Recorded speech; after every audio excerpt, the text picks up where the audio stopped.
Now, before I start the video, I have one serious question. Is the iPhone 12 a good phone to buy in 2023? Now, this question has been on my mind because something that I realized very recently is that unlike a lot of other smartphone companies, Apple was able to make their iPhones last a very long time, up until the point where they're still very good to use till this day. And that's when I got a good look at the iPhone 12, used it, and realized that this damn near gave me the exact same experience as not only the iPhone 13, but also the brand new iPhone 14. It has an A13 Bionic chipset that is outdated, but it's still powerful enough to handle any app smoothly. It has an amazing battery life that is still able to last me all day with no problem. It has a beautiful display that looks really good when using it, and it has a very good build quality that has lasted me well up until this point. And even though there are many good things to be said about the iPhone 12, it's not the best and has given me some problems. There are some software bugs that can really get annoying. The battery life is good, but once the newer phones came out, it has definitely gotten worse. And it started to slow down once the new iPhone 14 came out, so it's definitely degrading over the years. And despite these subliminal cons, I do believe that there are many people who will like the iPhone 12, and hopefully this video will help you decide whether or not it's right for you. Now, starting with design, the iPhone 12 has that signature look that is still implemented on the newer iPhone 14. The notch is a little wider than the iPhone 13 and 14, but it still blends in very nicely. And going into more of the sides, you can see that it has that very boxy frame that is very reminiscent of the iPhone 4S, 5, and 5S, but it also has the brand new displays like on the iPhone 14 and 13, so it gives me a very reminiscent feel while also being futuristic. And besides the minor details implemented, this phone looks the exact same as the iPhone 13 and 14, from the power button, volume rockers and mute switch, all the way down to the speakers, lightning port, and the back. But looking at its color, the version that I have is purple, and I really think that it looks really nice and vibrant. It has the darker little matte purple sides, along with a true lavender glass back that gives it that right amount of depth and results in a really good looking device. Now, looking at display, the iPhone 12 has a 6.1-inch Super Retina XDR display that looks just like the iPhone 14, which means that in terms of software, you're getting a bang for your buck. Whenever I was scrolling through my phone, it looked very good. Everything looked nice, the responsiveness was very precise, and I had no complaints about the overall feel, but the only problem that I had with it was the refresh rate. Now, the 60 Hz on this device was really good, but in my opinion, I feel like if you're paying a really good amount for a phone, it should be 120 Hz, especially if it was released in the past 4 years. But again, I will say that the 60 on the iPhone 12 feels smooth, and I didn't really have any complaints about it. But whenever I was scrolling through apps, you could tell the frame rate dropped even more to about 48 Hz, and this came with many lower tier apps that I would use. But as far as the main ones like Twitter, Instagram, Facebook, etc., all those major apps worked fine, and I feel like most people won't really notice this problem. Now, coming back to the display, the bezels are pretty small. Right here, you can see that they're wrapped nicely around the screen and are overall much cleaner. The notch again is wider than the iPhone 13 and 14, but it's still not that noticeable and it still look really good. Now, when it comes to brightness, the iPhone 12 is at 600 nits, which is 200 less nits than the iPhone 13 and 14. And I really noticed a difference when I was outside. I had trouble seeing the screen, and because I live in LA, there's less shade, so there were many times where I couldn't see at all when the sun was out. Now, when it comes to the size of the iPhone 12, I can't tell you guys whether or not you will love it or hate it, but I do want to list some pros and cons so that you can know what to look out for. Now, the pros of having a nicely sized screen is that the viewing experience is still really good. It's very easy to use compared to the 14 Plus or 14 Pro Max, where I would struggle to reach the top of the screen, and it fits in my pocket much easier no matter the size of my pants. And the only con is that it's not as big as the Plus or Pro Max, so the viewing experience won't be as good, but 6.1 inches is not small, so there really aren't any true cons. But again, I want to let you guys decide if the pros are worth the upgrade because everyone's needs are different. Now, another problem that I had with the display is that Apple still hasn't added a fingerprint sensor. Now, this really isn't a shot at the iPhone 12, but think about it. They still don't have a fingerprint sensor, and we have the iPhone 14. So it really shows how much Apple cares and how much we the consumers should be holding them accountable. But I will say that Face ID on the iPhone is the best, but again, I still want an extra way of unlocking my phone. Now, the resolution and viewing experience of the iPhone 12's display is an amazing benefit. I was able to see everything very clearly when watching videos. Playing games on it was as fun as ever, and I wanted to give you guys an idea of what it would look like when watching something and playing the game.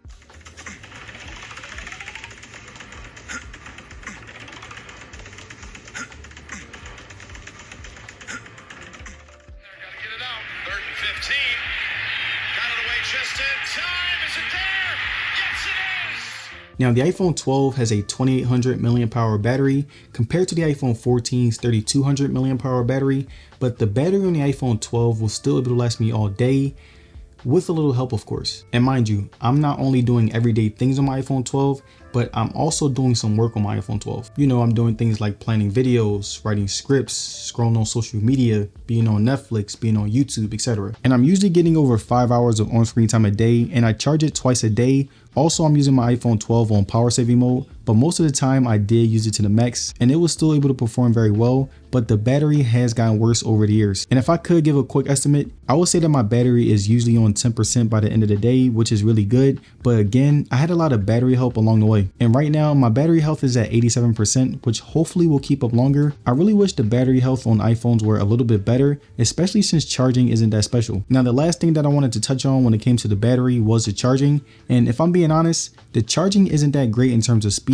It would take me well over an hour to get to 100%, and the battery is just okay, so keep a portable charger on you. Now, looking at software, the iPhone 12 supports iOS 16, and just like on any other iPhone, you have the app drawer that holds and categorizes all your apps. You have the new wallpaper system that is a huge upgrade and feels very smooth on this phone, and you have many other minor things that make the phone feel even sleeker. But just because Apple has designed the iPhone 12 to be quote unquote sleek, doesn't mean that it's going to be sleek on a day-to-day basis. Like, there will be many times where my iPhone 12 would freeze on me. It didn't freeze on me at the most important times, but you know, there would just be unnecessary times where it was pretty much bugging out. And one more thing that I wanted to note is that if you do get the iPhone 12, you'll have about 2 to 4 years worth of software upgrades. So when it comes to longevity, it's pretty much got you covered. But besides the minor freezes, most of the time the software was very smooth and worked very well. It basically felt just like the 13 and 14. And I feel like most of you guys will realize that in terms of software, it's really not that much different from other models. I also decided to test out some games on my iPhone 12. I play Asphalt 9, which is a game that can really test out the chip. And as you can see, it held up very well and I didn't really get any lags.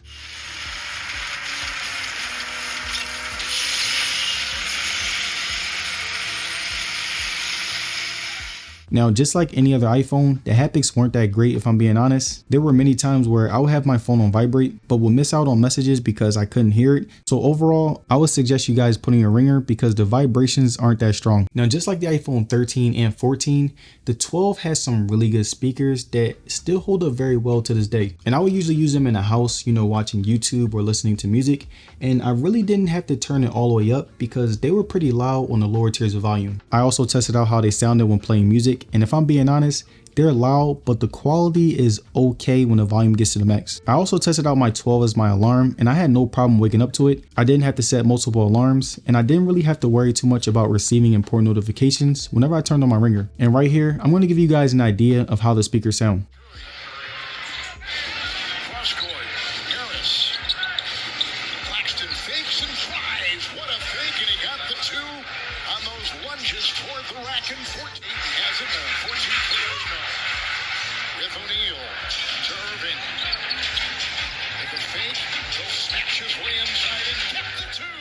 Now, the iPhone 12 has a 12 megapixel main camera along with a 12 megapixel front and 12 megapixel ultra wide. And based on my usage over the past 2 years, I would say that the pictures still look really great. Now, starting with zoom modes, the 12 only has ultra wide, but the quality still gets dumbed down a little bit. But honestly, it still looked really good and I feel like you guys really will enjoy it. The shutter speed was very good from the start. I decided to test this out by shooting moving cars. And as you can see right here, the camera was able to capture most cars beautifully, no matter how fast they were going. So I was pretty satisfied. Now, next up, I wanted to show you guys how the camera performed in different environments. And the first environment that I'm going to go with is daytime. Now, looking at the outside photos, we can see that they have a really great shadow of depth whenever I'm taking pictures of myself, along with a nice blur. And this is scaled all the way up once I use the portrait mode that Apple has always been pretty much good at. I also took some photos of random street objects, the sky, different aspects of nature, and I can honestly say that the 12 held up very well in these environments and I'm really impressed. Now, taking a look at inside photos, the 12 was able to capture everything very nice, and I found the pictures to be slightly more detailed than the previous iPhones in terms of sharpness. Even when taking selfies, you can see how the camera handles already good lighting to produce an overall nicely taken photo. My skin tone looked really good and the sharpness was at its peak. Now, when it comes to shooting video, the iPhone 12 is easily one of the best older iPhones that you can buy in this price range. You have many different modes starting from 720p all the way up until 4K, and as far as frame rate goes, you can get 24 all the way up to 60, which is a really good amount of options. And if you guys like my footage, I shoot in 4K at 30 frames per second, and I also shoot videos with my iPhones, so you can get a really good look with 4K at 30 frames per second does. And I prefer not to shoot at 60 frames because it can make my videos look a little too smooth, but again, it's also pretty good. The video stabilization was out of this world. Again, I shoot my videos with my iPhone, so whenever I'm shooting my subject, I can use everything handheld and the movements will be very smooth, which was pretty impressive. So all in all, I would definitely say that the iPhone 12 has an amazing video camera that'll give you some really good shots. So if you're someone who wants to shoot content or you just want a solid camera, the iPhone 12 has got you covered. So here's the final question. Is the iPhone 12 a good phone to buy in 2023? Well, I would say compared to the iPhone 13 and 14, this is the best option. And just like the iPhone 13 and 14, it has a great battery that can last you all day. It has a very nice display that is the exact same as the newer iPhones. It has a great build quality that has lasted me nicely up until this point, and it supports the latest versions of iOS, so it'll be even more up to date. And if you are someone who does prefer the iPhone 12, it's definitely a phone that you'll be satisfied with. Also, it's slightly cheaper than the iPhone 13 and 14, so that's pretty much an added benefit. But there it is, you guys, my review on the iPhone 12. And if you have any questions for me, you can ask them in the comment section down below.